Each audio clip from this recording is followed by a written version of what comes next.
Hey, I was watching the Stanley Cup playoffs the other night, and somebody made a mistake, and I hear this rain of boos come down on the player.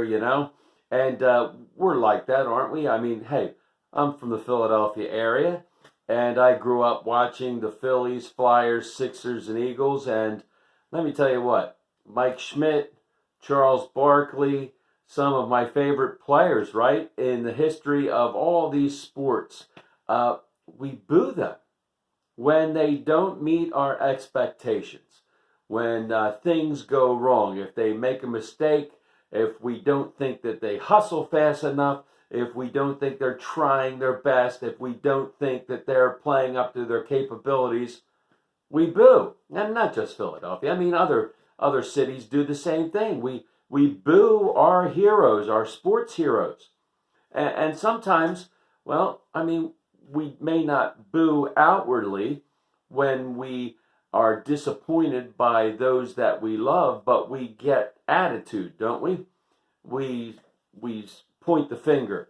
We start to criticize, and we start to speak harshly to those that we love because they haven't met our expectations. Now, whether that's right or wrong, right? There are times when we need to confront others who do something wrong, but then there's other times when we just get disappointed because they weren't able to meet our high expectations. And I think when we look at our faith sometimes, well, we boo others, right?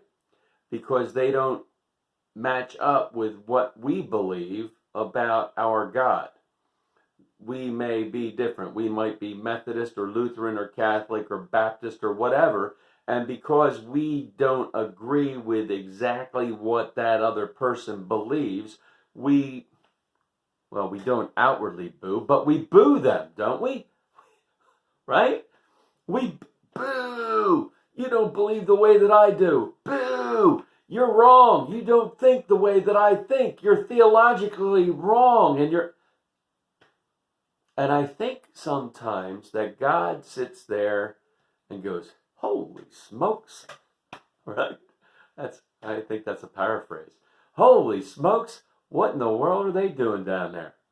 You know, sometimes we even look at God and like we boo God, don't we?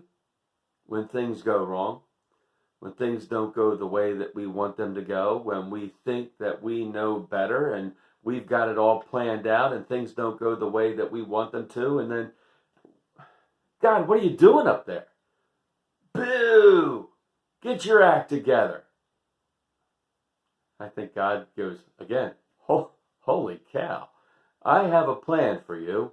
It may not be the plan that you think I should have for you, but I have a plan. And if you keep your eyes focused on me and stop looking at the stuff in your peripheral vision and looking at the way that you want it to be and start looking at it the way that I want it to be, well, then maybe you'll be a lot happier and a lot more joyful and fulfilled if you keep your eyes on the one who loves you with a never-ending love.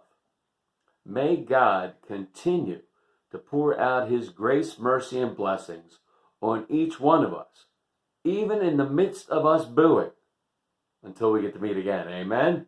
Amen.